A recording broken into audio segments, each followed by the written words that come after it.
enactment in Wales and Scotland, sharing and learning across borders. And so my name is Shirley Gray from the University of Edinburgh, and I've been working with colleagues from Scotland and Wales to organise this short series, which aims to highlight some of the challenges and opportunities that have been encountered across Scotland and Wales in relation to physical education understanding, physical education curriculum understanding, development and enactment. And in the last session, which as Nicola mentioned, you can watch again on the Sarah YouTube channel, we focused on events in Scotland over the last 10 years. And we heard briefly about some of the research that was carried out at the point that teachers were really grappling with curriculum change. We also heard from two teachers who were directly involved in the curriculum development and enactment processes. And they raised some really interesting points about the work that they did, both the challenges and the opportunities that were created from the new curriculum. And interestingly, they both talked about the role of research and engaging with research in supporting their learning at this time. And at the end, we had questions, and it certainly seemed as though many of our audience members, especially from Wales, could really relate to several of the issues that the teachers in Scotland raised. So the format of today's session will be similar. We've got 3 presentations and questions at the end. Firstly, my colleagues from Cardiff Metropolitan University, Dr. David Algius and Dr. Anna Bryant, they'll begin by offering some context to describe some of the changes that are being made to the education system in Wales at the moment. And this will be followed by presentations from teachers, Rhiann Milton. Now I have to get these the names of these schools right, so apologies if I get them wrong. So Rhiann is the interim head of school at Cadoxton Primary School. And then Dan Newbury is the subject leader of health and nutrition, and Lisa Tranter, the head of the health and wellbeing faculty, both from Tony Rival Community School. So hopefully I got that close. And they're all currently heavily engaged in the curriculum development process. And they're going to share some of their experiences with you to date. So some of their learning and some of their ideas for the future. And so I'd just like to thank you all for coming along today. We hope that you enjoy these presentations, really looking forward to them. And now I'm just going to hand you over to David and Anna. Thanks, Shirley. So as Shirley said, what Anna and I are going to do for the first 3 minutes or 10 minutes of the presentation today is to give some context to what changes are happening in Wales and talk about some of the underpinning advancements in professional learning that's being forwarded in Wales as well to support that curriculum enactment.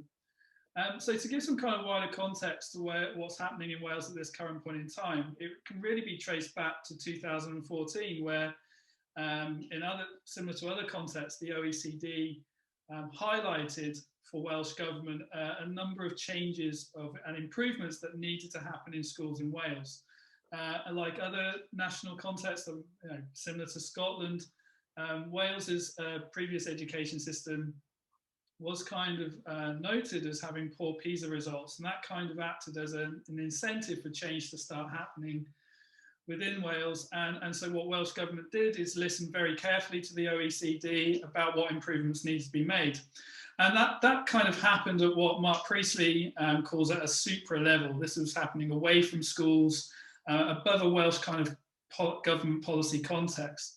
What happened then at a macro level, so what happened within government organisations and agencies, was this kind of focus on how can we improve the Welsh education system, how can we improve schools in Wales in order then for young people in Wales to start attaining better, starting to move towards looking at a kind of future society and what role young people can play in that.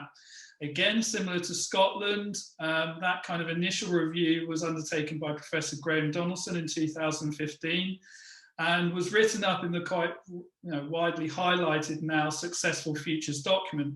And in that Successful Futures document, what was highlighted then was a number of changes that needed to happen to the curriculum and what schools needed to do to enact that. The other key document that was often not recognised within Wales was this idea of the need then underpinning that curriculum enactment was this reprofessionalisation of the teaching workforce. And that was outlined by Professor John Furlong in his Teaching Tomorrow's report. Those kind of themes then were taken to Wales, and what they encapsulate, this is what we call our national mission for education. And what that's led to in Wales then at the micro level, i.e. what happens in schools and universities, is the development then of a curriculum framework. And what's unique about that curriculum framework at micro level is that that's been designed by what we call pioneer teachers in Wales. Underpinning that one then as well was this reimagining of what teachers need to do now in terms of their own professional learning. And this led to the new professional learning standards for teaching and leadership. So some key structures and principles to the new curriculum. Our new curriculum in Wales is underpinned by 4 key purposes. So unlike traditional disciplinary areas now, we have 4 key purposes that underpin everything that we do within the new curriculum. That's led then to 4 key curricular structures. So in the new curriculum now within Wales, we have what we call areas of learning and experience. One of those being now health and well-being, which is a very holistic, broad area of learning experience in which physical education plays a contribution towards that. We then have statement of what matters, and these are kind of descriptors of what curriculum content might be looked at like, and then principles of progressions, and then descriptions of learning as well. The principles of progression and the descriptions of learning really focus around what a learner needs to acquire during the course of their learning through the new curriculum. And the statement of what matters really outline what teachers should be kind of designing their own curriculum towards. But that's the key difference now. The key emphasis within Wales is this idea now that what we're asking teachers to do at a micro level is take this curriculum guidance and start designing curriculums within school contexts that benefit their learners and their communities. And so there are some key kind of underlying principles that support the translation and enactment of those structures I've just mentioned. The first is an interdisciplinary approach to learning, i.e. with the area of learning experiences, health and well-being should be connected to the others, and they should be addressing the 4 key purposes that are outlined that all learners should have access to. And the idea of subsidiarity and teacher agency, and what that means is that curriculum making and curriculum design happens away from local authority and Welsh government. So every school, for example, in Wales now has to kind of take that kind of curriculum guidance and start thinking and really reimagining what their kind of school-based curriculum might look like. So there's a huge emphasis on teacher agency, something that's similar to mentioned in Scotland as well. There's this focus on learner progression, and everything that we are doing in terms of designing our curriculum has to be centered around the learner's progression through that, and all learners as well. And then the 4 key principle is that this idea of underpinning professional learning to allow teachers to meaningfully engage with the enactment of that curriculum. And that's where I'm going to leave it today and hand over to Anna. Are these types of examples of professional learning that are happening in Wales at this point in time?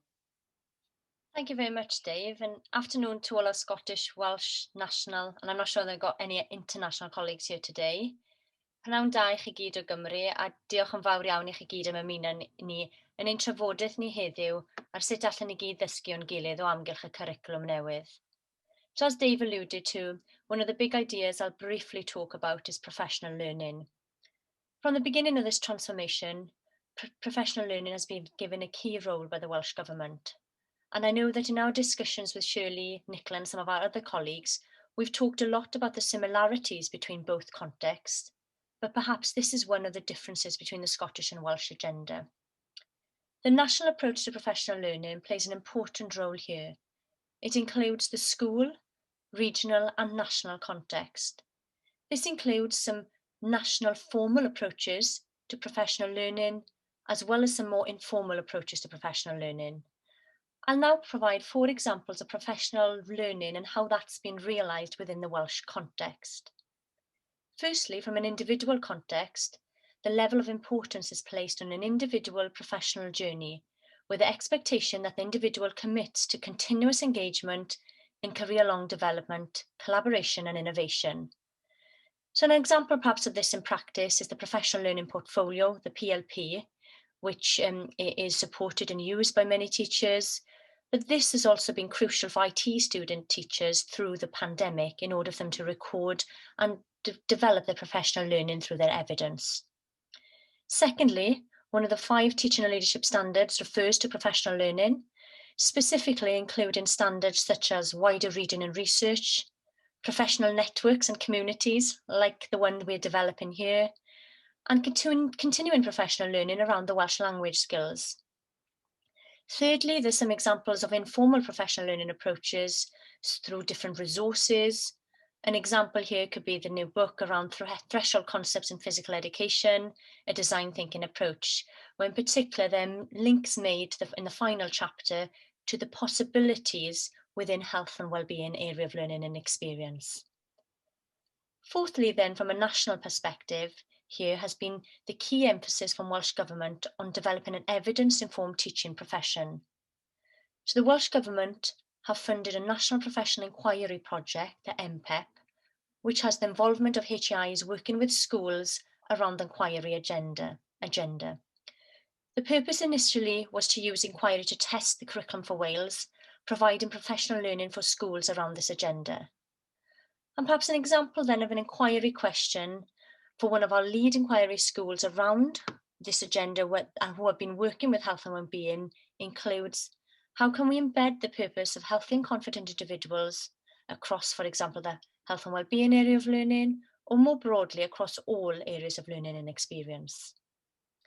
What our research work for focus groups with teachers that's been led by Dr. Jenny Clements, Dr. Dave Aldous has demonstrated is 4 particular principles of professional inquiry, which include professional dialogue, space, purpose, and professional identity. And many of these principles, for example, space and dialogue and identity, are really very important in the discussion of what possibilities PE teachers might have in the enactment of the new health and wellbeing area of learning and experience. We'll hear a little later from some schools that have been involved in some of this work, but I'm now going to pass back to Dave, who will conclude things. Yeah, thanks, Anna. So as Anna said, really at this point in time in Wales, there are possibilities for the way that this new curriculum can start being enacted within schools, and the implications then that has for physical health education moving forward.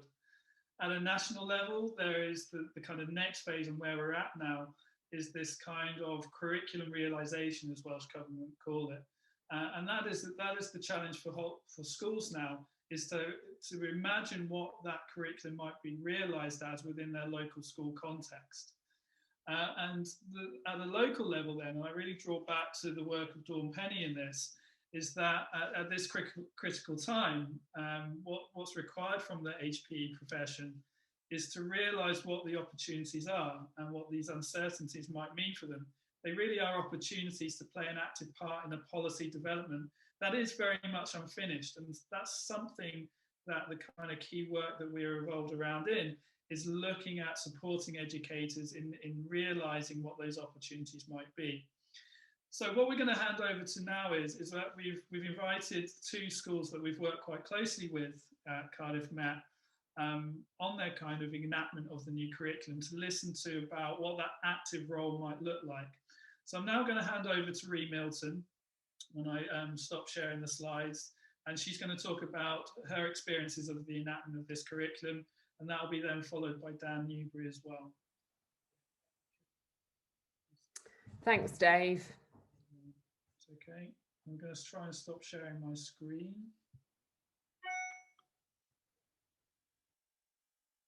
Good afternoon all, Prynhawn Dar. As Dave said, I'm Rhiann Milton, interim head of Cadoxton Primary School, which is a school in Barry. It's a very deprived area of Barry, and I suppose health and wellbeing was really, really exciting for us when we've heard about it as a new curriculum area, because it's really at the heart of all we do. I'm just going to pull up my slides now to share with you, so please tell me if you can see them. Thumbs up from someone would be great. Great, fab, okay. So when thinking about today, it was an opportunity to really reflect on the journey we've been at Cadoxton. So I was very much involved in the pioneer process right from the beginning. And that's a really, really important thing for us, because we understood that this is something completely different. We were involved in co-creating the health and wellbeing aspect of the curriculum, but also from a professional learning pioneer perspective as well. And it was about co-design. It wasn't just that they were saying that. We were very much ironing out what this looked like and what it felt like, and really, really giving our opinion and our context to this curriculum. And that's what it's all about.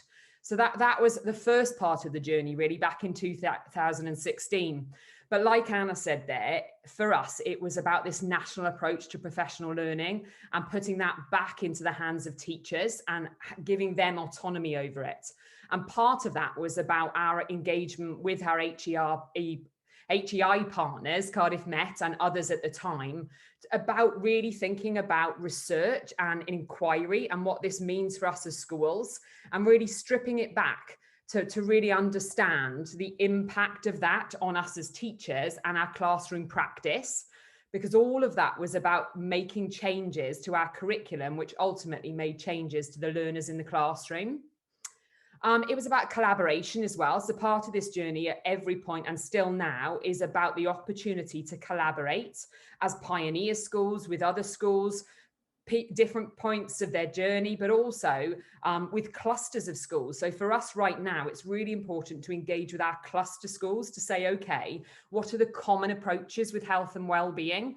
And what are some of those, fundamental things that we want our children to have in terms of a journey? Because our curriculum is very much about our journey from 3 to 16. And when thinking about health and well-being, that's integral, because it can't just stop at the end of primary school. It has to continue. So I've put on there kind of Maslow ahead of Bloom's. And what I mean by that is that we did a lot of thinking to say health and well-being has to come before anything else. Because actually for us, if we haven't got well-being and meeting their needs in terms of the children and our communities, then they can't be ready to learn, and we can't look at what is in our curriculum and our content. So that's been really fundamental to our development of our health and well-being curriculum and what it looks like for us in our context and our school. And that will look very, very different to a school down the road. And that's what was exciting. I've put on there as well the wellbeing goals, the Wales wellbeing goals, because they were an integral part of our research in terms of our inquiry as a school, but also in terms of planning what it might look like for a health and wellbeing curriculum for us in Wales. So very quickly, and I'm not going to go into depth in this, for us, the 4 purposes form the kind of person that we want to be and want to create. And that's how we've thought about it. So we really broke it down to think, what does this look like in Cadoxton? Not at a national level, but a real context level, the kind of person we're trying to create. And then the integral skills of the curriculum for us about what kind of learner we're trying to create. So to put that in an example of health and well-being, we really strip back in professional learning opportunities to think about, so if you're looking at decision-making in health and well-being and getting children to make right choices about what they eat or what they do in terms of exercise, what does that look like at a nursery level, at a year 6 level, and then at an age 16 level? So to really look at that progression in terms of the integral skills and how we teach that from a curriculum perspective. This was different, and it really was about unpicking now what matters look like for us as a school, and we did that through inquiry, an appreciative inquiry in terms of what was going well for us in terms of a P aspect, which was the physical health and well-being, the what matters you'll see on there, but also to really integrate the what matters into each other to say that they can't stand alone. So I'm going to try and exemplify what that looked like for us as a school now by referring to each one of the what matters and what that looks like at Cadoxton. So the starting point for us was about relationships, and this sounds really simple, but it definitely hasn't been. It was a starting point because we really took time to embed a whole new school policy into relationships, and we put them ahead of absolutely everything else. And this has been a really long journey for us that has been over the last 3 years. And it's been hard. It's been really difficult to get all stakeholders involved in creating this policy, but also reflecting and refining it. And this was about getting buy-in from our parents. Probably the most challenging thing has been about getting that buy-in from our parents, that this is a new approach. A relational approach was very different from our old approach at Cadoxton. And it's probably had the biggest impact in terms of health and well-being by having this really clear, transparent policy and saying that actually you can't just expect people to have relationships. You've got to teach them and model them, and discuss what they look like at every level, and hold people to account about their relationships, and just continue to develop them. So that was an integral part of what we did, and we still do. So in terms of thinking then about emotional health and well-being and the experiences that we offer, we really have been on a journey in terms of some key pedagogical approaches. So not just for us in our school, but our cluster schools, as I said, and this has been a real journey for us, working with our comps that we feed into. So some of those key approaches have been about restorative practices, and that's about them getting that for a whole journey. It's also about rights respecting school and what that looks like in our school and what it feels like for our learners. Physical literacy has been a huge and massive impact on our entire curriculum offer, really, and you can see it in the offer that we give day in, day out. Trauma-informed schools as well. But I think the biggest learning point from all of this was these aren't interventions and they're not quick fixes. They are proper approaches to teaching and learning that we've bought into as a cluster of schools, and that they are embedded into our health and wellbeing curriculum so that it is consistent, so that, you know, trauma-informed practice talks about emotionally available adults, and that's an integral part of what children will get in their journey of health and wellbeing. You can see there that, you know, this is just a slide from one of our curriculum policy documents, but it talks about that we teach positive emotions, we teach positive relationships, we grow resilience. That doesn't come overnight, and it's taken an awful lot of professional learning with our staff for them to understand how we do that at each development stage and what it looks like in terms of progression. So a big part of our development work has been about involving our community and understanding our community. And our context is really challenging. And actually this pandemic has enabled us to go a whole other different layer. But what we noticed really was that the community needs were all built around deprivation of food and a healthy diet and nutrition. And what we were seeing was the impact of that in school. So we've worked really hard with our curriculum to really make that a part of their daily offer. We have a shop on site, which is a converted shipping container. And the children have been very much involved in this entire project to really bring a fair share shop to our school, which is about taking all of that surplus food from supermarkets and reselling it on at a pay-as-you-feel cost. But that's involving our community and meeting a need. But what it does is enables us to teach our children about all of those bigger issues by them using that food to cook and prepare food and to grow their own food. So we've done an awful lot of work about food and nutrition literacy in our school. And that is about the children then teaching their parents.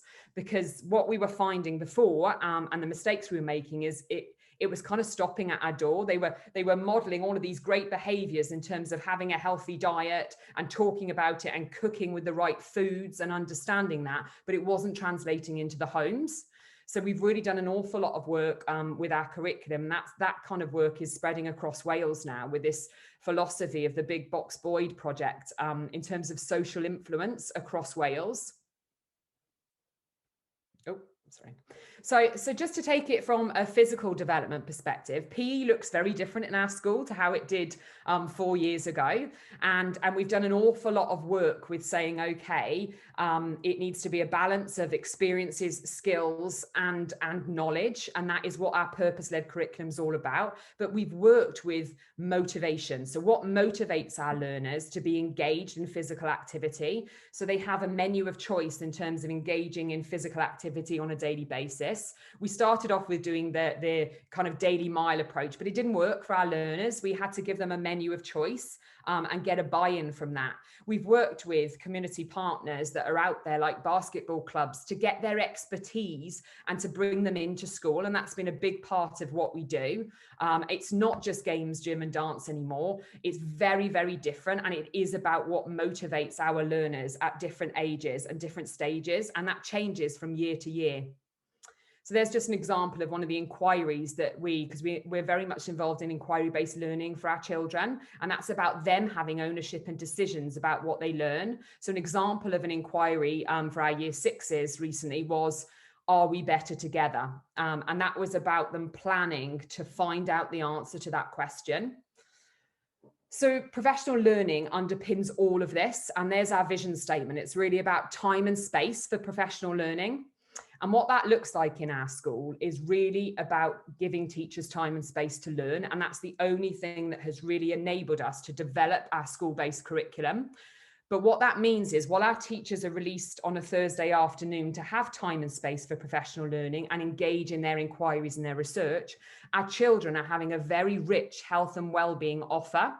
So 120 of our children bus across to Cardiff Met, and they have students who are developing themselves as teachers in different sport contexts to experience that at a whole different place. And that's really, really rich. But we also, you can see from some of the pictures there, we offer all sorts of different focuses for our children with different expertise from around the community. So we have a granddad coming in to run garden clubs, different things to enrich our curriculum offer. But this also enables this rich professional learning opportunity for our teachers. So the two work really, really well together and are interlinked. A big part of our offer is about residentials too. Motivation that at year 3 to year 6, they have an annual residential, and that is built on being outdoors and the opportunities that arise from that within the health and wellbeing context. So just to finish, and I know I've run 2 minutes over, sorry about that, but just to say that all of this is underpinned by an understanding that happy and healthy staff are integral to this. And that, you know, in the last year, it's really shown us that, but we've worked really hard about role modeling what it means to have good health and well-being. So that's really, really hard to address as a school, because it takes a real good look at yourself in terms of how you value the 4 purposes within you. And it starts with health and well-being.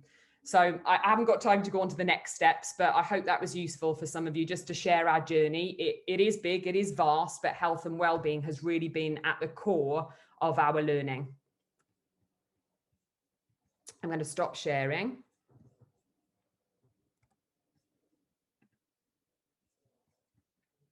And I'm going to hand on over now to Dan and Lisa, who are going to talk about their journey so far in terms of health and well-being.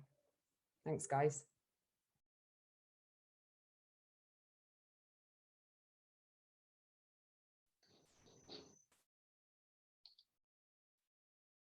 Hi everyone, thanks Rhian. It was really interesting actually as we were listening to you. I can remember when I was appointed as head of faculty, I went in with a similar sort of vision to you, in that our AOLE is the most important, because if we can get it right, we get it right across the school, you know, so we're all sort of flying the flag for the health and wellbeing element there. We are slightly different to Rhian in that we are not a pioneer school, and we are very much, you know, starting off our journey, like lots of you, by doing a lot of reading and a lot of discussion and spending a lot of time planning. So myself and Dan are doing a bit of a double act, although I have told him not to do a Piers Morgan on me, and he is to very much stay there and to, you know, join in. But we are going to talk you through some of the changes that we've made in our school. Just to give you a bit of context with our school, it was established in 2018 as an all-through school. So we've gone through a change. We've linked up with a local primary school to becoming this all-through school. And I think it's important to say that we know how lucky we are. We know we're in a very unique position, because straight away we had a structure which lended itself to developing a new curriculum. If you can see the structure there on the right-hand side, those dark green boxes are the 6 AOLEs, obviously the 6 faculties of our school. So from 2018, we were very much set up into these areas. As you can see underneath then, we are split up into lower school, so nursery to year 4, middle school then years 5 to 8, upper school 9 to 11, and senior school going from years 12 and 13. So we very quickly became a health and wellbeing faculty from traditionally what was known as a PE department. So the subjects that live with us, like our PE, sport, nutrition, PSE, health and social care, and the Welsh Baccalaureate. And what was really important from the start is that we had buy-in from everyone, and it was important for the 10 members of staff within our faculty, which is made up of 9 PE teachers, secondary trained, 1 primary specialist, 2 subject leaders, obviously Dan being a subject leader for nutrition and health, and we've also got Megan who leads on PSE, Welsh Bac, and myself as a faculty leader. But it was very much a buy-in from everyone, and we needed to rebrand as a faculty. And obviously Dan came to the school now, so it was important as a faculty we definitely. I think the first starting point for us was developing what is our why, and our vision is behind us. So we've strategically placed that today to point to. And we sat around as a team, and we really, a bit like Rian, went on this sort of bit of self-discovery, which is quite difficult because it does force you to look at yourself. And I think we all felt as a team that things needed to change. And this report gave us the probably nudge that we needed to just take a look at what was happening to our learners and how we could develop that. So we have opted for a blended holistic approach, and we've moved away from the traditional PE teacher identity maybe that some of us and myself can certainly relate to, where it's one ball under the arm, out to the AstroTurf and a big game of 20 plus. And I'm sure a few might be nodding along to that.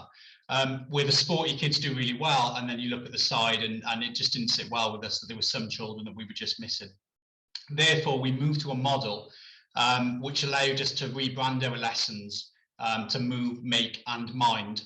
And in essence, children have 6 lessons over a fortnight of health and wellbeing. And what we've done is it really gives the teacher some sort of autonomy as to how they use those 6 lessons. So in my case, most recently, 4 of them have been quite practical based lessons where we have the use of the AstroTurf, fields, swimming pools, sports halls. 1 of those has been in a kitchen where we've looked at healthy eating and calories and how we burn them off and what even are calories. I'm sure we're all aware what they are after what's been a very long lockdown. So we've looked at the impact of diet and nutrition, and we've used 1 where we've then expressed our feelings around relationships and what healthy relationships look like. However, what may happen is that we then mix that up a little bit depending on the needs of the learners in front of us. And I know that when our Key Stage 3 learners return, most of our lessons will address that physical need, where we may do 6 move lessons. So there is that autonomy within the structure to allow us some flexibility to do that. Down on the right hand side, we've moved away from prescriptive schemes of learning to more of a kind of approach where we have suggested activities and suggested topics of work, if you would like. And that's allowed all staff to come on board and be involved in the co-construction of what we actually deliver. And it really does allow us that flexibility. I think it's important to know is that we haven't got rid of competitive sport, but we have felt a need to transform it. And I think we've had a mindset shift where we feel as if it's more about what the child and the learner can gain from those experiences rather than the other way around. And I think that's an important thing to know. At first, we probably got it slightly wrong, and we were like, we need to rewrite everything. We need to go all health and health-based and health literacy. And in essence, that very first topic you can see down the bottom, we plan to climb Pen y Fan in the depths of December, which for those Welsh people who are tuning in today, you just know that's an absolute no-go. So we did learn very quickly, and we've learned a lot as we've gone along. So I'm just going to skip along to some of the lessons we've learned, and I have started to touch upon some of them. So I'll hand over to Lisa. But the first one is that we both say it is really, really hard. Yeah, it's hard, and you're constantly sort of questioning yourselves and questioning, you know, we're outside our comfort zone. Are we doing the right thing for our learners? Are we doing the right thing for us as staff? And it's hard sort of giving the decision making to the pupils and having this fluid approach, so you're sort of reacting to their needs. And I think, you know, that was really hard for us to start off with. But what we did say was a really good thing. What we've done is we've brought the nutrition obviously in the faculty, and that probably pushed us furthest outside of our comfort zone. But interestingly, after a year teaching nutrition, when we evaluated it, it was the thing that every single person said that they enjoyed the most. So, you know, it was really refreshing. And again, it's a challenge. I think being PE teachers, let's face it, we're special. We can do anything, can't we? If we can handle PE, we can handle a kitchen. So, you know, it was really good to get that. And I also think that what's hard is you try and sort of change everything in a very short space of time. And like Dan said, I think we tried to start too much too soon, and we did go all health and well-being. But then when we sort of took a step back, we thought, like, we need to readdress this balance. We cannot get rid of competitive sport because we know what an important part that plays to health and well-being. So we sort of look at it now, not sort of topic by topic. We look at it as a continuum.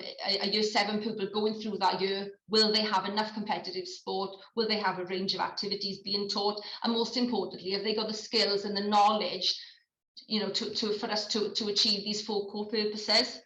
Last thing then, it just took some time to get used to it. You know, there were certainly the majority of us have been PE teachers for the last 20 years. And so making that change was hard, but we did do it, and we've all now got a fresh mindset, and we feel that we are doing the right thing. Yeah, definitely. I think obviously challenge is all about identity, and change is messy. And I think we're just becoming a bit better at being a bit uncomfortable with that. And in bringing pupils in, what that looks like in our school on a practical level is that we are allowing them to have a say in the type of assessments that they do. We are allowing them to have a say in the types of activities that they would like, and instruction it in a way where we have move, make and mind. It's allowed us to be really flexible and amend that, like our colleague Rian said earlier, on a sort of weekly, termly, yearly basis. And that's really important for us. Our learners present with different needs, and they at the moment seem to be ever changing, and we almost need to keep up with that. And moving away from that exposure model where they do a block of 6 weeks of football, a block of 6 weeks of rugby, and then don't revisit until they then progress into the next year, just wasn't really meeting the needs of our learners. So we felt like we needed to make a change. I know Rian mentioned physical literacy, and again, that's been some professional learning that I've gone on myself, and have chats with lots of colleagues on the call today. And that last word, inclusivity, actually, I got challenged by Dr. David Aldous last night on that physical literacy is a concept, and what we have found is that it's more of a mindset shift for us, and it's actually allowed further engagement. So we have found now that as teachers of physical education and learning through in and about movement, just by sort of that mindset and that learning around physical literacy has just been absolutely phenomenal for me, and it's something we're really trying to embed. So if there's one takeaway, I'd really encourage anyone on the call to do a bit of reading around that. Moving on to our last little bit, and I think I've got about 2 minutes, maybe a little bit less, is moving forward. And I'm just going to bring Lisa in here because we just have so many questions that actually we feel a bit of a fraud even presenting tonight, because we actually have a lot of questions that we'd love to ping back out to you in the community. Yeah, it's good though, because it's always continuing, it's always learning, isn't it? So yeah, I mean, I think that's the big thing. We're always questioning, you know, are the changes we are making positive? At the moment, it's early days, but we think we are on the right road. And again, it's that balance between health and well-being, fitness, competitive sport, and have we got that balance right? You know, are we doing enough on the mental health side in the classroom? Year 9, we feel that we haven't got that quite right yet. We don't really know where year 9 fit at the moment. Currently, it is a preparation for the GCSE options, with a big emphasis on mental health. We all study that in year 9, and I think that needs to be a focus of ours moving forward.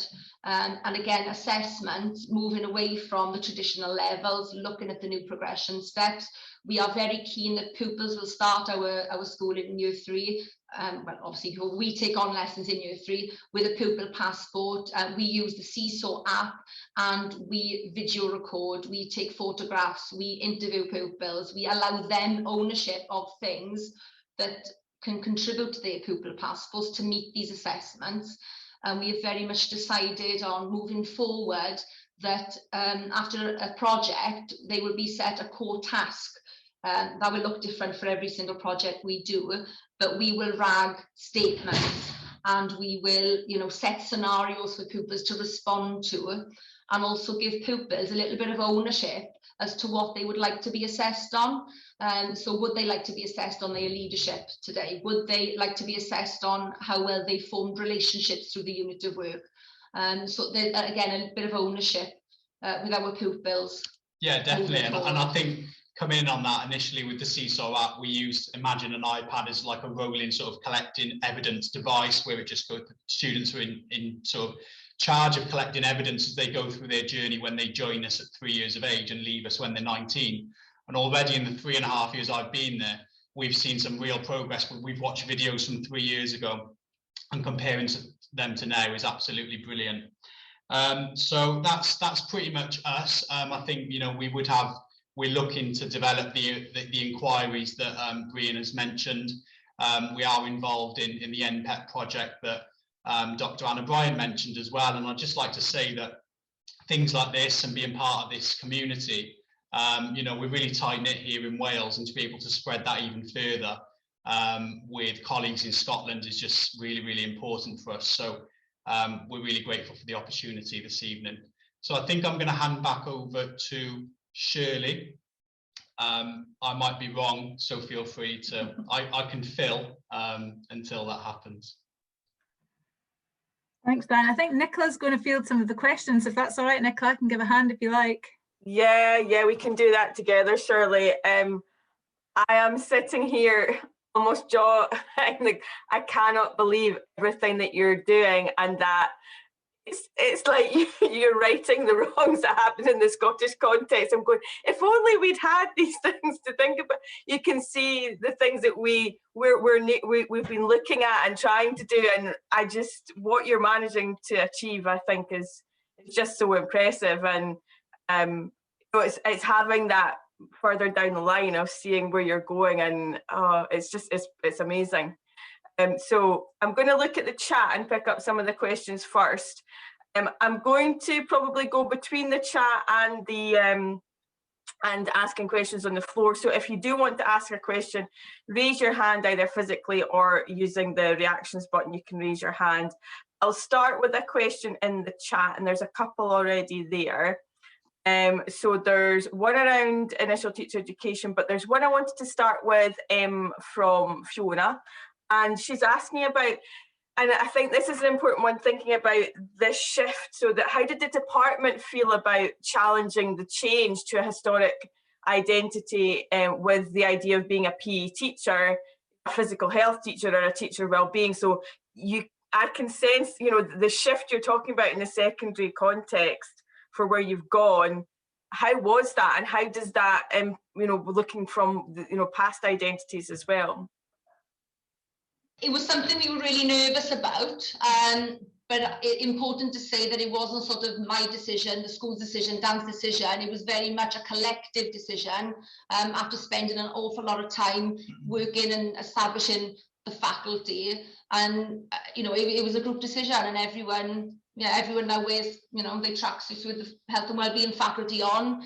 You know, people know that sport is still important. And they know we are teachers of sport, but they also know that after we finish the sport lesson, we're going to transfer and develop our learning in the kitchen next lesson, you know. Yeah, so very much a collective approach. I think early on it was quite clear in our initial discussions that something didn't sit quite right with any of us as a department. And it wasn't, we were quite lucky in that we didn't feel like we had to drag people kicking and screaming. Naturally, there were days and these experiences and personalities that within the department that may need some management, but actually I think by sort of bringing everybody on board, creating the vision together, allowing teachers to have flexibility to write programs of learning or schemes of work or guided tasks and activities, it's not a sort of one size fits all approach. Has been really helpful. And equally, working with our partners at the university, we've had quite a number of students come in who are studying various different courses at master's level to sort of capture the voice of the educators in our department. And that work is then fed in because it's really interesting. Obviously, maybe in a role of leadership, sometimes they might just say what you would like to hear, so that they get a lovely class when the timetable comes out. But actually, that impartial kind of research coming in and speaking to our staff has fed into us capturing that. But yeah, really scared, but really happy that we've done it. Thank you. I'm going to pick up on a couple of points here around this idea of physical education, the curriculum first, and then I see there's some questions coming through in the chat about teacher kind of professional learning and identity within this and initial teacher education. So before I go into that, I'm going to pick up on questions from Dylan and Gethin about the kind of curriculum aspect, and this is for Daniel and for Rian. Sorry, Daniel and Tracy and for Rian. So so thinking about this kind of idea of physical education as a subject and this shift to health and well-being, was there a fear that the subject might lose its identity within the secondary school, within the department, and Rian within the school context? So Rian, do you want to talk first from a primary perspective on that, and then we'll get the secondary perspective? Yeah, I think for us, it was a bit of a relief, really, because what we were seeing at a primary level is that we were expected to be experts of PE with, you know, where we really weren't. You know, primary teachers are expected to be experts in everything, aren't you? And actually that subject knowledge and understanding of it was missing for many of our teachers. So it was a bit of a sigh of a relief when we looked at health and well-being and said, you know what, actually, we've looked at this in the wrong way. We should be looking at it from a holistic perspective and saying, okay, let's build on what our learners know, but also who else can help us? So it was about reaching out to secondary colleagues who have got that expertise to say, come and help us. And that's what we did actually, is we got them to come in and spend some time watching lessons and observing what they really noticed was what was happening in the classroom-based learning was not being translated into the hall or into the outside environment. And that really helped us to co-construct what a PE lesson should look like.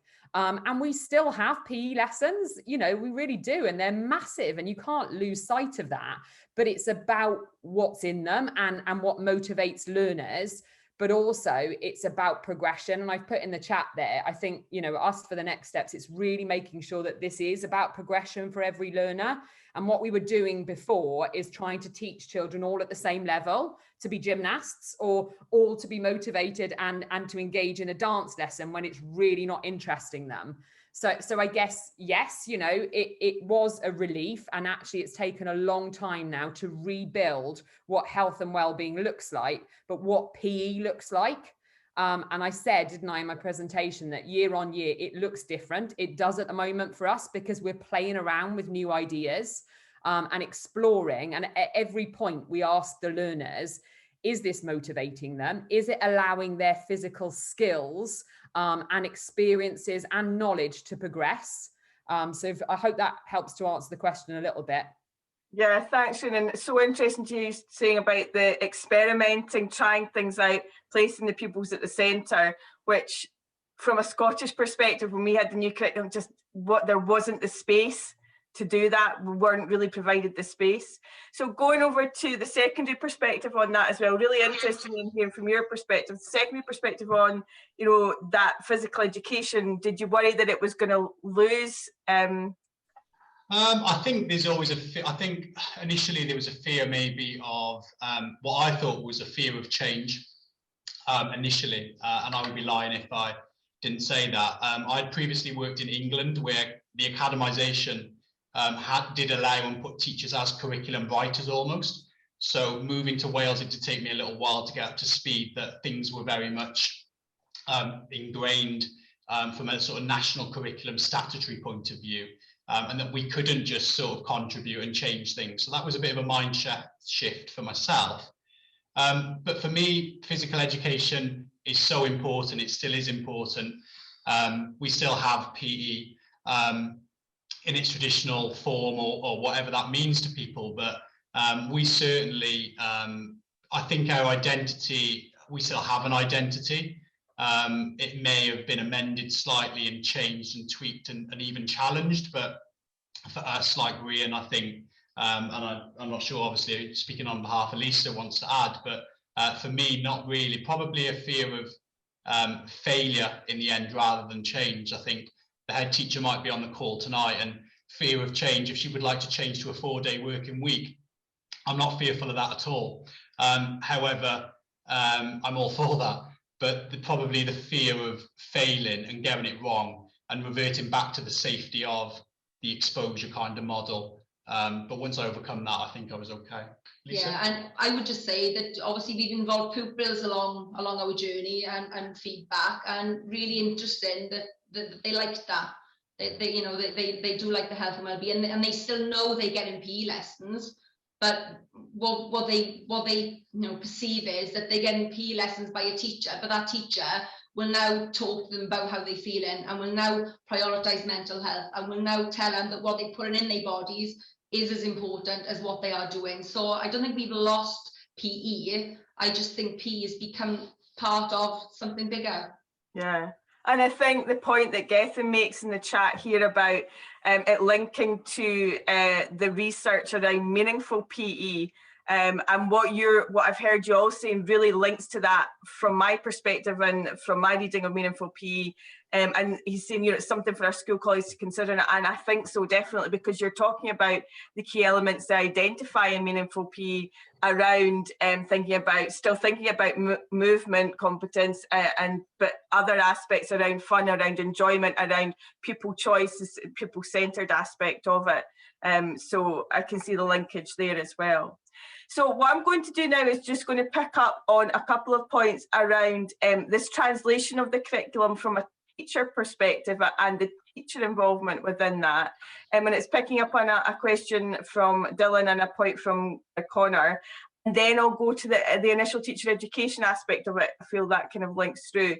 So I'm picking up questions from the chat, but if there is anybody that wants to come in with a question, as I said, from the floor, please just raise your hand to do that.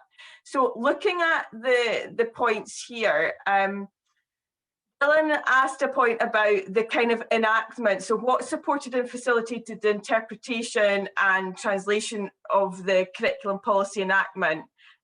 So given the example of you talked about the what matter statements, and what supported you and your colleagues in interpreting and translating those into a learning experience. So just to get your perspective on that, Rian, do you want to talk a bit around that? And kind of, it seemed to be around the teachers central to this and giving teachers space and time to inquire into that. Yeah, so I think, the what matters for us were massive, and when you look at them, they're huge, aren't they? So it was about breaking them down and interpreting what they meant. So language has been a really key learning point for our teachers.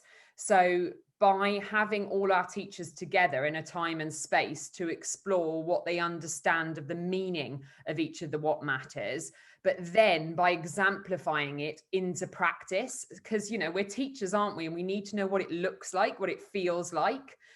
So I think what it was taking reading and research around each of the what matters, looking at what it looked like in our school, and then going back to reading and research in order to move it forward. But a big part of all of this is finding the relevant research. And, when we developed our relationship policy, it was really built on some really clear messages that were underpinned by research. So, we asked our teachers to engage in that, to talk about it, to break it down, to understand it. But the language was massive with those what matters, and really unpicking what they mean in order to understand from a progressive point of view. And is that where your linkage with the university, and where David and Anna were talking in the start, has been so important, and I guess giving you that the research underpinning it, the support around that, has that been quite crucial? Yeah, definitely. And you know, I think as we started on our journey with working with the university, it was a little bit like, wow, we're not academics. I don't know what we're going to be asked to do here. But actually, it really broke down a lot of those barriers to make it really, to say, actually, let's work together and use those expertise. But actually, we learned from each other. So it was about policy into practice, practice into policy, and vice versa, and relevant research and what inquiry can mean to the system was a massive mind blower, because it was really simple. It was about read something, research something that is relevant and will make a difference to the learners in the classroom, and then be honest about what you've learned about that research. Has it had an impact on learning and teaching? And when we broke it down like that, with the layers of expertise in terms of the methodology for how we go about inquiring, was massive for us. So that combination of working with the universities and still working with them, this isn't just a one-off session. This is a journey that we've been on now for the last 2 years, and more people are coming involved in that journey because you spread expertise within the system. So we're a leader in the world, so we work with a cluster of schools, but they're still supported, and we are still supported by our universities. Yeah, and I think you're highlighting the importance of inquiry there, and it makes me think about as well the work of Karen Lambert and Laura Alfrey out in Australia, talk about negotiating policy storms, which you're actually able to do. Instead of being the policy being given to you, you're working with that policy and engaging with it and negotiating it. I'll bring in David at this point, and then I'm going to go to a point from Connor and then bring it back to Daniel and Lisa. David? Yeah, I put it in the chat. I think when we work with the schools, I don't know what Anna feels, but I go into those discussions probably learning more from them than they do from us. And so what it's taught us as a research group at the university and the university in general, that we need to actively listen to our school partners and engage with what Dawn calls active dialogue. And so, you know, I've learned to listen more, and I've learned how to translate principles into practice better because of the work that the schools are engaged with. Still think there's a lot of work to do with that as well, particularly on both of our identities. And equally, we've benefited in Wales from the conversations we've had outside as well. So, you know, talking to you, Nicola, at EERA with Paul, and working with Shirley and others, and then listening to Karen and Laura about their approaches in Australia, I think has made our work more purposeful in Wales as well. So as Rhys said, it's a reflexive relationship. It goes both ways. It's not about them listening to us. I think we've taken a huge amount into our own context about what we want from our university community as well, and our civic engagement with that. Yeah, thanks, David. And just picking up then a final point here and going over to Daniel and Lisa. I'm seeing in the chat that Connor's put a point in here, and David, you were saying he's been involved in some research around this. And I think, Ryan, you talked around this when you in your response. So Connor's saying that he found that for change to occur, teachers need space to change, and that space needs to be facilitated by the school in a way that staff feel safe and confident to change. So just to put that back to you, Daniel and Lisa, did you feel you had that space and that you felt safe and confident to do that? Yeah, that's a really good point actually, Nicola, because Connor completed his study here at Tonnerevel Community School. So through his findings, we were then able to say, actually, what do you want to our staff? What do we need? And we used a significant amount of very professional learning funding to secure for the past however many years that all of the faculty have protected time on their timetable, that we call it successful futures collaboration. And I think there's probably one or two, three things we would put high on the priority as to why we have been able to complete some of this work. One of them would be obviously our relationships with universities is very high on that. But the second one would be the successful futures time that we've had. Yeah. I think without that time, you know, there's probably many people listening today, and I've logged in as a participant to many of these, and I'm like, it sounds great, but when are we going to squeeze that in alongside centre determined grades? You know, they've only just become a thing, but there's always something else. So that time and that finance into that has been really, really pivotal to us, and that come from Connor's findings, which is really cool. Oh, great, thank you, thanks, and a nice link up there. So now I'm going to move to look at initial teacher education. There's been a few questions and comments around this in the chat. And I think it is interesting because it's that other part of the system. So it sounds like there's a space being created within schools and for teachers, and there's an emphasis on professional learning for teachers and inquiry. So what then, you know, Andrew was asking about this and Christy was asking about this. What does this look like in initial teacher education then, and how is this being approached there? And perhaps David and Anna, you might be best to come in on this first, and then if Rhiannon, Lisa and Daniel have anything else to add, they can do that. Yeah, great. I'm happy to come in there. So initial teacher education has been a key part of the transformative agenda and has been much a part of this education reform in Wales. I think the emphasis around this new professional leadership, teaching leadership standards has been really important. And that has included those standards, reference to the curriculum. It's also included reference to professional learning and the need for our student teachers to be reading and inquiring. So I think what's expected of them is very, very different. We've got whole new programs as well, and we're a year and a half into the new programs, and there's been a real emphasis on how the knowledge within a university context talks to the knowledge within professional practice, and ultimately how the student teacher then makes sense of this knowledge and develops their own philosophies. So that's been a real shift from the old sort of way of teacher education. I think we're not there yet. You know, we are still, and it's interesting, the EWC and Welsh Government have still we've got PGC in subjects still. So in secondary, we've got PGCE at the moment. And I know that a number of colleagues on this call, like Fiona Heath-Diffie and Rhys Lloyd, are involved with that PGCP programme. But broader within that context, there's a lot of work going on within areas of learning and experience. But we're very much, I think, part of that transformative agenda, moving on that journey, but we're not there yet. You know, we're moving with the sector as well. And I think a number of the schools we're here today are our partner schools. I know for the Cardiff Partnership, we've got 160 schools.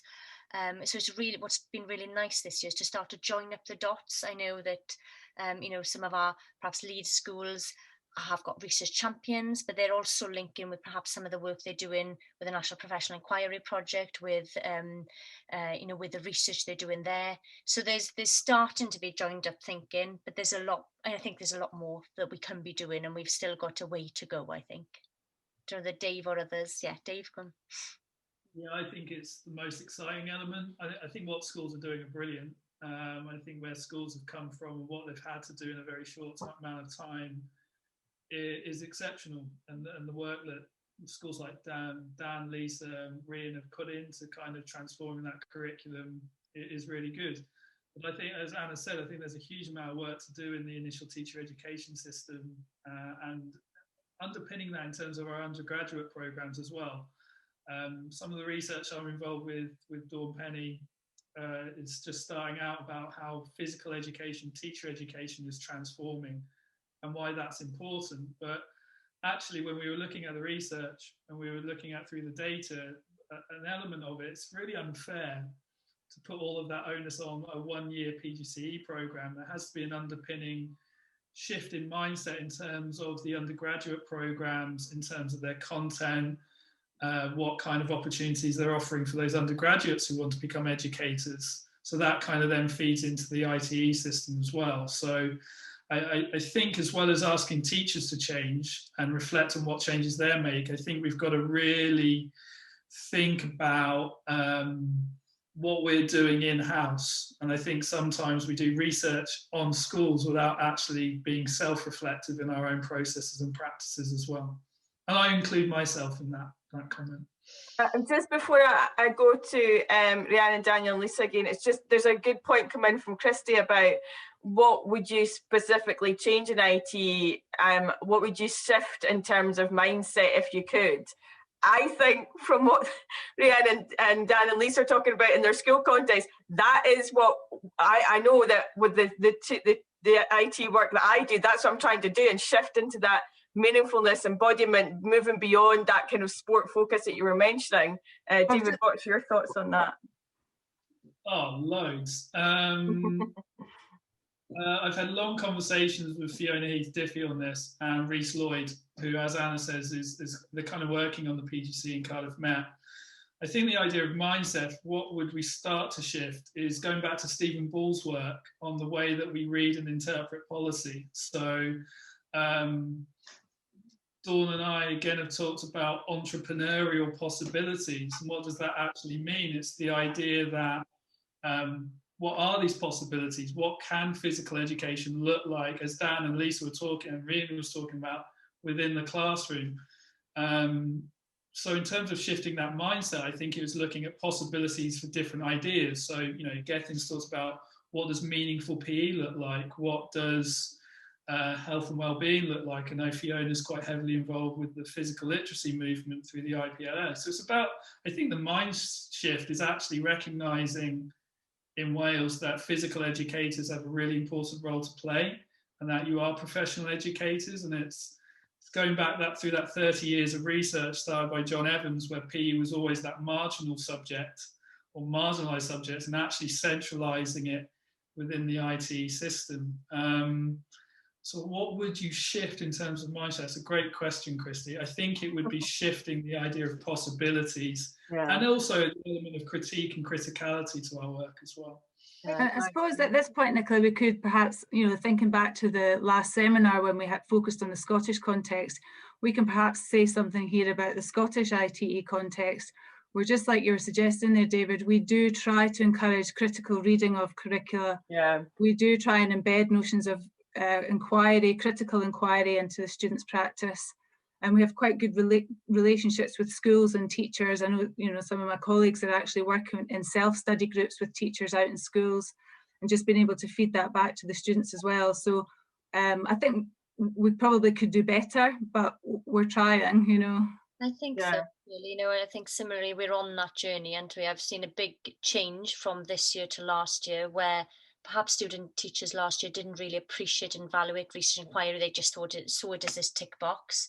I think we've now, and ironically through the pandemic, you know, we've got sort of more, we've used visual enhanced infographics to disseminate research from student teachers. And I know Dan and a number of other schools have used really creative methods such as podcasts and things within schools, so that there's more dissemination of that evidence base within a school context.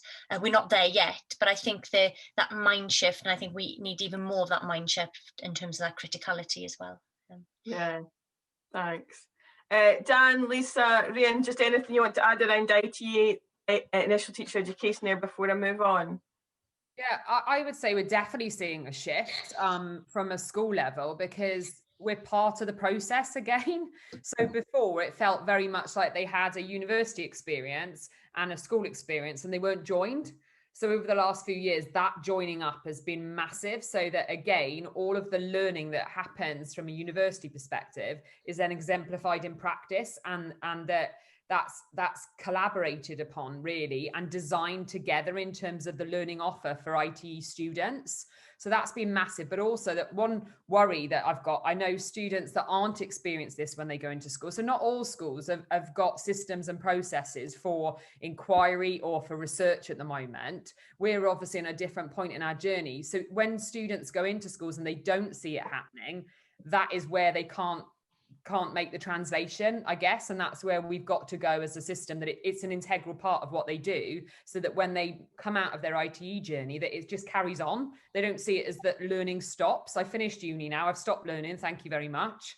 And I know that's how I felt as a student when I came out. So we don't want that it's a continual journey. It's a little bit like when they're NQTs, newly qualified teachers. It doesn't stop after that year. You just have to carry on the learning. So we are seeing that change in the system, but like Anna said, it's just it's again about reform, and it's messy and it takes time. And really, just to add there, I think you've hit a key feature. What a key feature to the new model of IT is this co-collaboration between, and this joint accountability between school and university, which we didn't have previously. So I think that's an important part as well, and how that works in reality. You know, co-construction and collaboration takes a lot more time. You can tell Graham Donaldson's fingerprints there, because it was him looking at initial teacher education in Scotland and an emphasis on partnership there. So interesting, Anna, the linkage there. So the last thing I want to come to is the elephant in the room, perhaps. And there's a few questions, points in there around assessment.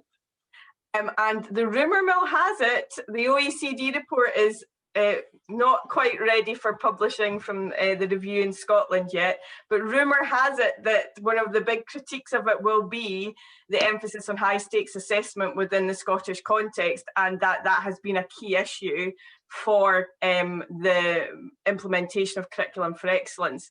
It will be good if we can see that and that comes out strongly. So I guess in your context, where you're a new curriculum starting out, what's the thinking on assessment there? Dan and Lisa, do you want to come in on that first?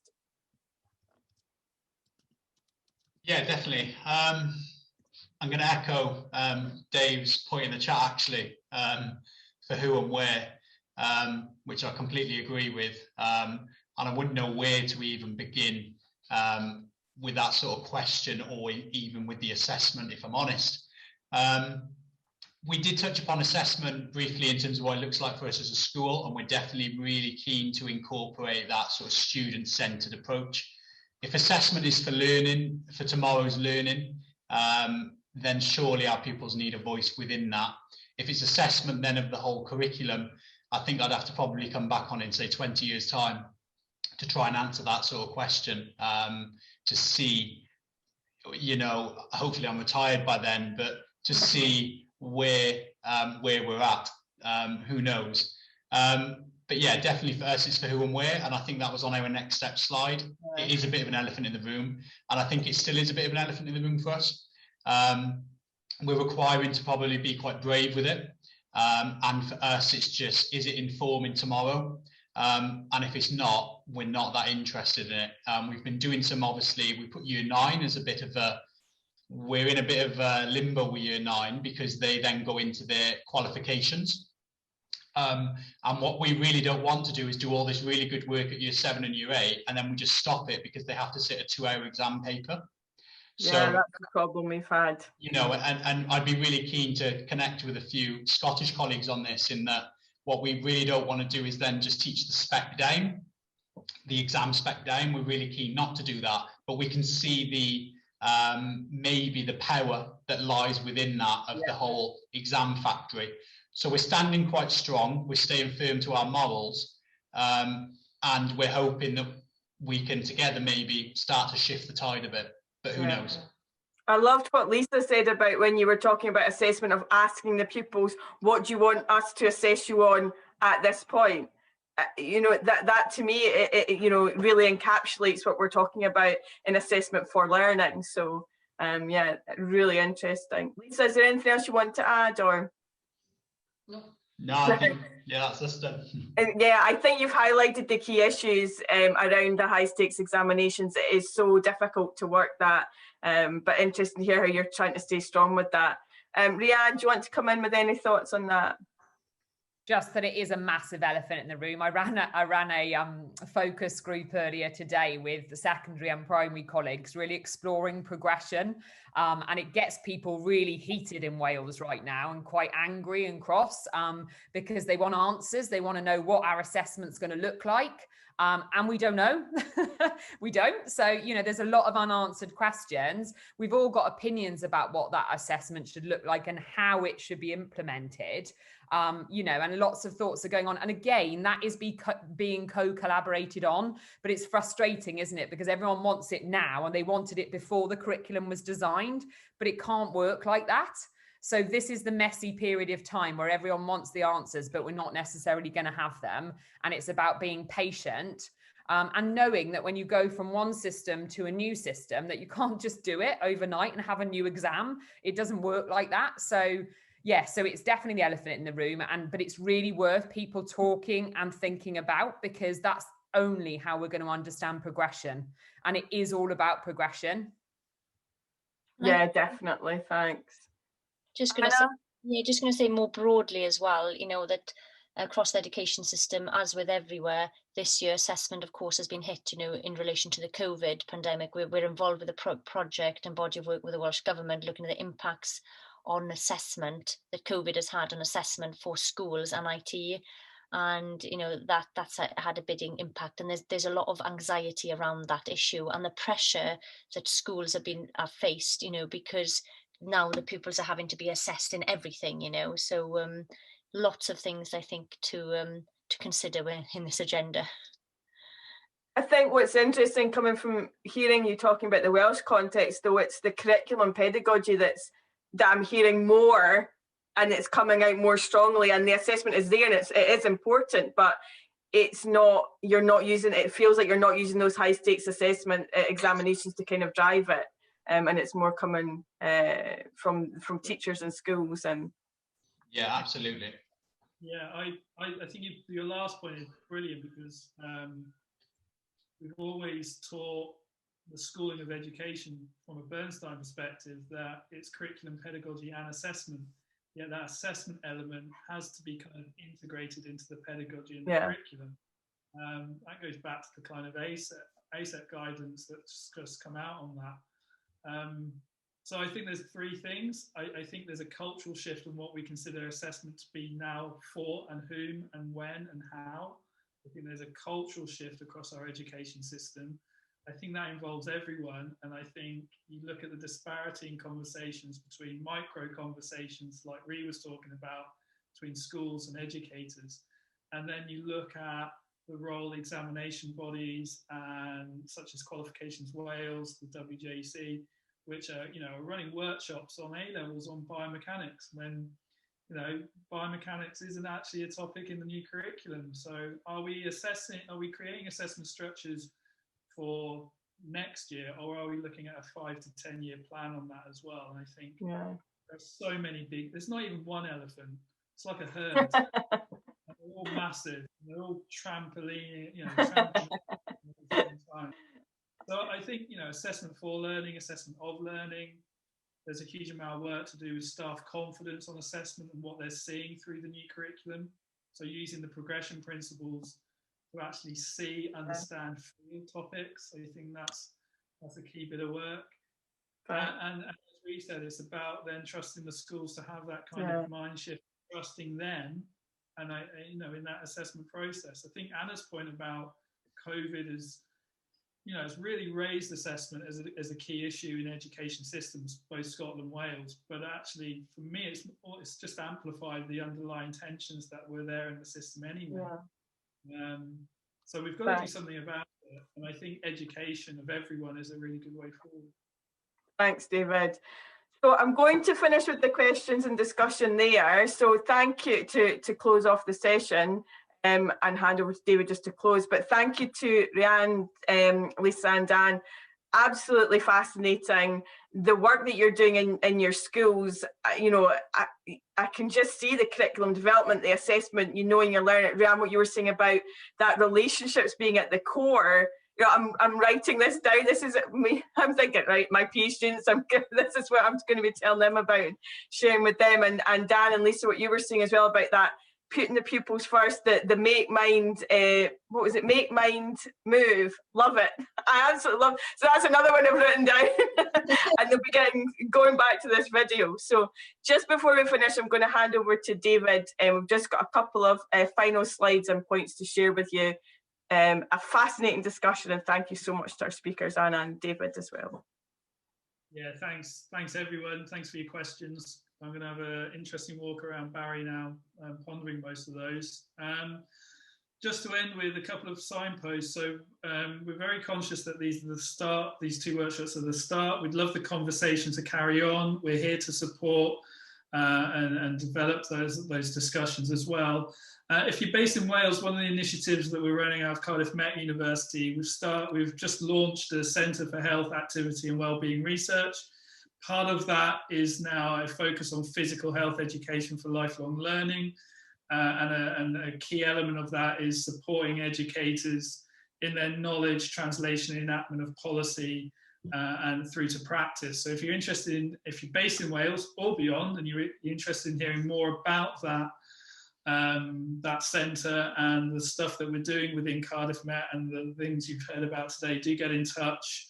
And there's videos and some links on that slide then as well. I don't know whether Nicola or Shirley, do you want to end with this slide? Yeah, I can just come in, David, just to say that, as I mentioned, it's the Scottish Educational Research Association that we've been having these CERA Connects events, and we've had a number of them. There's a Poverty Network one going on at the same time as we're on tonight as well. If you want to find out more about CERA, go onto our website. If you want to be a member, if you're interested in becoming a member, you'll get information there. There's some perks that go along with that, discounted rates to our conference, the European Education Research Conference, our free issues of our journal sent to you, and membership of the network. So check that out, and there will be a recording of this. It'll be available on our website as well. And if you want to carry on the conversation, follow us on social media, Twitter, and Facebook. Shirley? Yeah, sorry, can I just add, we are really keen to continue this conversation. We think that opening our borders is just such a fruitful and productive way to learn. I know that just since talking to David and Anna and colleagues in England and other countries, have just learned so much. So we are keen to keep this conversation going. And so what we'll probably do is send out a short survey quite soon to gather some ideas about how we might continue this conversation. So we will, as I said, send an email out soon. It will be probably a 2-3 minute survey just to get your thoughts on what this has been like for you, what you've learned. And if you've got any ideas, I mean, even if you've got ideas now, to put something on the chat, just to think about what sort of activities, networks, events, ideas that we could do just to keep the borders open, to keep learning and to keep this conversation going. So watch the space. We'll be in touch again soon. So thanks everyone, thanks Shirley. And if our presenters just want to stay on, and everybody else, you are free to go and enjoy your evening. And Paddy, if you're here, if you could stay as well, please, just for a quick chat. Bye everyone, thanks. Bye everyone. Bye. Thank you, bye.